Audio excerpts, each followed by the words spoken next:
classes too, so it's a competition.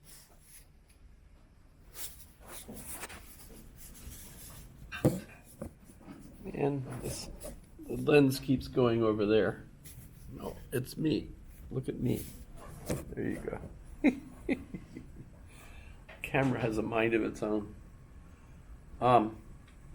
No, on the topic of virtual reality, I, in typical philosophical fashion, want to muddy the waters. Have you ever heard that expression? So many times. Yeah. I've used it so many times. Yeah, by muddying the waters, they look deeper than they really are. That's, of course, the point of that metaphor. But how many times have we actually discovered something because we did that? Toby? Yeah. I am learning some names. I think I've learned 4 names in this class so far. I don't know. Is that important? It used to be. But the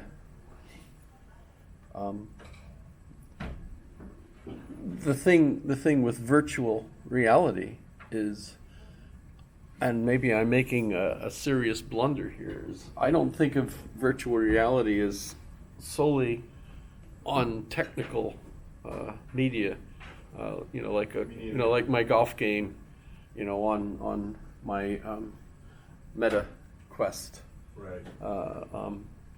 which is obviously software created by a whole bunch of folks that are very skilled, because it feels and it seems in so many ways so realistic. So yes, it's on a device, and I might be able to share that with other people because they can hear me because of my microphone. I could hear them because of my headset, and so we can actually have a round of golf together. Right. The most I've ever had is 3 of us playing at once at St. Andrews, which was fun.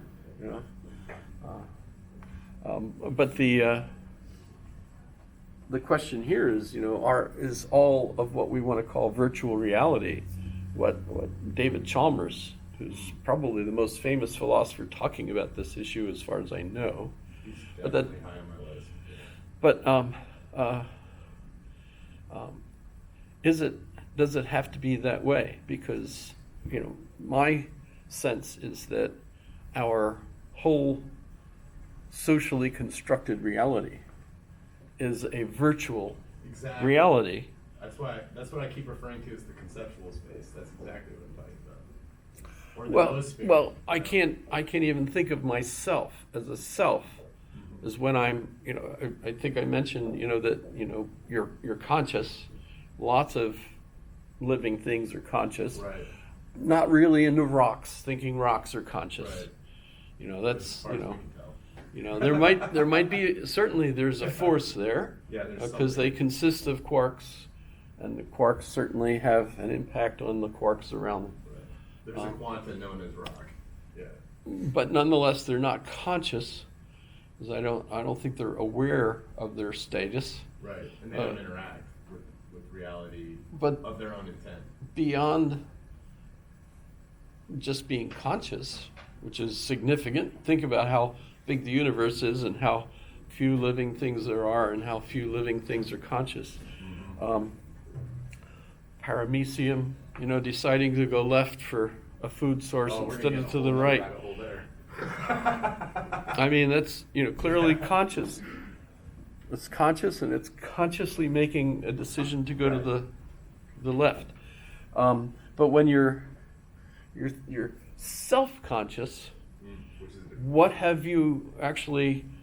What's the leap there? I wouldn't say that a paramecium is self-conscious, because General consciousness is an awareness of self in relation to other, but self-consciousness is a relation of self, or is an awareness of relation to self and other, and then self and self.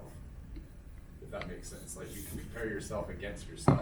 So- Whereas it's a sophistication in consciousness. It's not that one consciousness is greater or better than another, it's that one is more complex than another. That's what I think human consciousness is far more complex than cat consciousness. But Oh, cat well, consciousness yeah. is far more complex than mouse consciousness, and so on and so forth. They might be close. Or, They might be close. It's just as an example. Yeah. Well, I suppose the significant leap, or the description of the significant leap, for me, comes in a particular text, and that was Hegel's Phenomenology of Mind.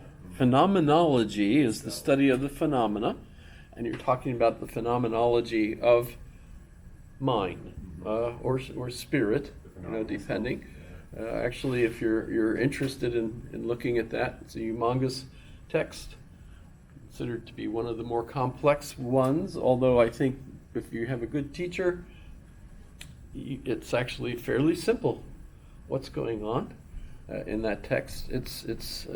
He's talking about the phenomena of consciousness and how it has a history, right? Yes, and absolutely. so basically, you start off as a child, and as a child, like an infant, what he has to hypothesize, because of course, who remembers their experiences as an infant, right? But he hypothesizes what an infant is thinking, basically. And then the terrible twos, which, a neat little section that he refers to as basically the part where you have an imagination now, and you can imagine the opposite of what's going on. So instead of, mom saying, come here, you say, no. So this is also the part where we refer to this as the terrible twos, where the kids suddenly say no. They begin to have a mind of their own, and they can imagine the opposite of what mom wants. Mom wants you to come here, and the child can imagine, no, I'm not going to do what you say. And what's happening, of course, is that the child can now recognize itself as a self. And we talk about this as the mirror test, right? So the point at which a person sees themselves in a mirror and know that is them. And it's kind of neat. I know you can compare parakeets. In a cage, you always put a mirror with them, sometimes with the bell. But the trouble with parakeets is they keep feeding the bird in the mirror.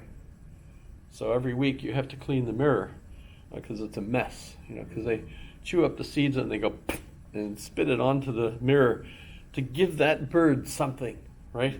They're helping feed that bird. So they don't recognize that bird as themselves. But by the time you get to a smarter kind of bird, like a parrot, they don't do that because they know that that's them in the mirror, right? But those kinds of parrots, I don't think they just mimic, they speak.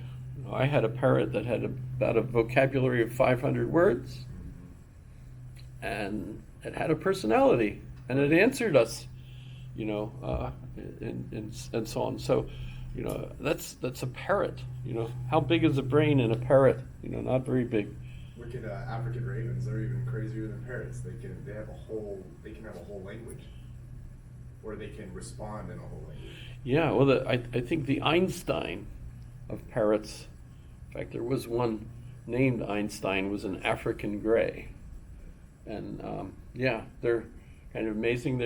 People study them to see how much of a language. But the same thing with dolphins and elephants, and Right.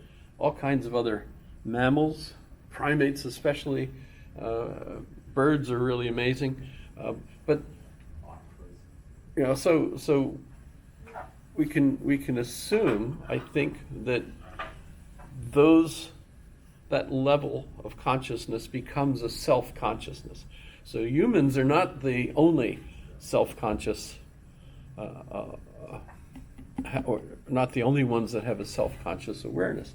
But it also seems to assume that all of these other animals have a language of some sort, because the concept of self is a virtual, Right. conceptual schema that you have of yourself, And this is also where we also talk about your significant others, because the conception that you have of yourself that you build starting from 2 years old or around that point, actually you're starting it way earlier, of course. It's by the time you're about that age that you're becoming a fluent enough speaker that you know that the referent of Billy is the one that you're seeing in the mirror, that's in my case, right?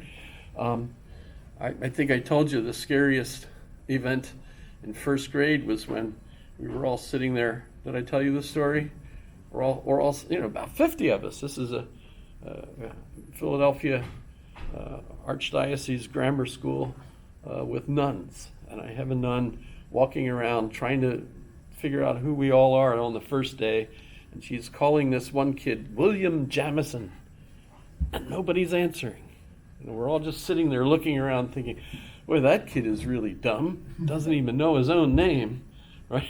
And after, sleuthing this out, she finally comes and she looks right at me and she says, "Are you William Jamison?" And I said to her, "No, sister, my name is Billy." And she said, "You're William Jamison." I was like, "What?"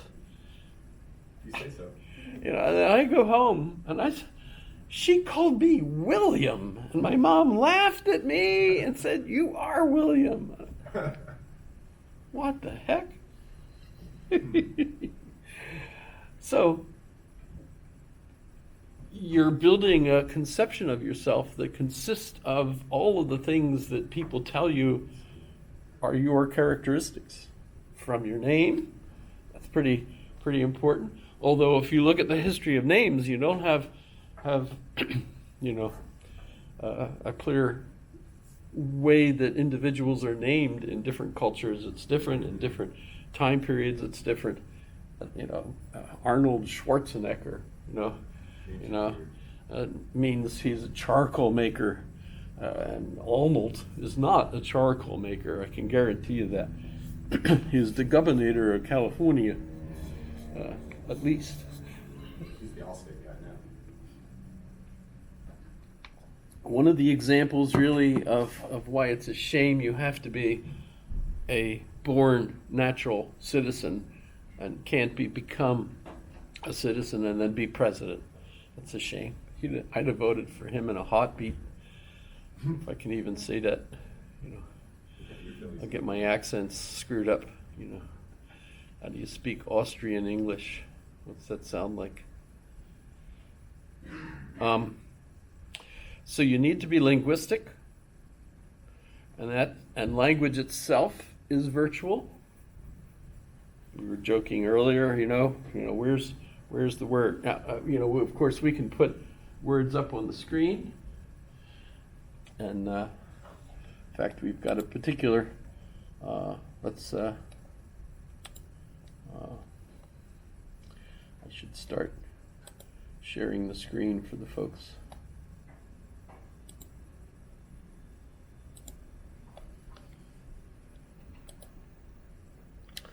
This is the page last class that I asked you to look at, and I intend to look pretty heavily through it today, but thinking about it in this light, that what we're doing here is we're looking at propositional logic is kind of a refined language.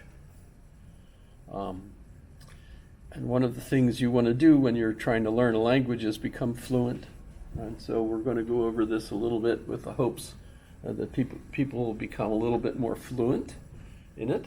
And what's the advantage of being a fluent speaker of propositional logic or logic in general is the hope that all human languages, and this is clearly false, but the hope is that there's this common nature of human languages, that they all have a certain logic to them, and that the logic is based on certain logical operators. You could easily see that they are persistent across European languages. As I've said before, I don't have a familiarity enough with languages outside of that family grouping. to know if the logical operators are universal or not. But what we're trying to gain from studying a clearly constructed logic language is the idea that we become familiar with these operators, recognize them in the common languages that we speak, and that improves our ability